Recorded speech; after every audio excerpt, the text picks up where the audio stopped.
Triprayar government polytechnic കോളേജിലെ 1975-78 ബാച്ചിലെ civil electrical mechanical പൂർവ്വ വിദ്യാർത്ഥി കുടുംബ സംഗമം നടന്നു. നാട്ടിക സർവീസ് സഹകരണ ബാങ്ക് ഹാളിൽ നടന്ന കുടുംബ സംഗമത്തിന് പ്രധാന ഓർഗനൈസിംഗ് കമ്മിറ്റി മെമ്പർമാരായ കെ സത്യൻ, മുഹമ്മദ് സഗീർ, കൈലാസ് ദേവൻ, രാജൻ ആർ.എ, ഗോപാലകൃഷ്ണൻ എന്നിവർ നേതൃത്വം നൽകി. തുടർന്ന് വിവിധ കലാപരിപാടികളും അരങ്ങേറി. സ്നേഹവിരുന്നും നടന്നു. 50 വർഷത്തെ ബന്ധങ്ങൾ മങ്ങലേൽക്കാതെ തുടരാൻ കഴിയുന്നതിൽ വലിയ സന്തോഷം തരുന്നുവെന്ന് കുടുംബ സംഗമത്തിൽ പങ്കെടുത്തവർ പറഞ്ഞു. ജൂലൈയിൽ അവിടെ ചേർന്നു. ആ ഗേറ്റിന്റെ അകത്ത് കയറി. അപ്പൊ ഈ വർഷം 50 വർഷം തികയാണ്. നമ്മൾ 77 പുറത്ത് പോകും.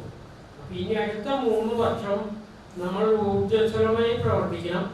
ആ പ്രവർത്തനത്തിന് വേണ്ടിയിട്ട് നമ്മളെല്ലാവരും പരസ്പരം ഫോണിൽ ആഴ്ചയിൽ ഒരിക്കലെങ്കിലും ഫോൺ ചെയ്യുക. നിങ്ങളുടെ റിലേഷൻ കീപ്പ് ചെയ്യുക.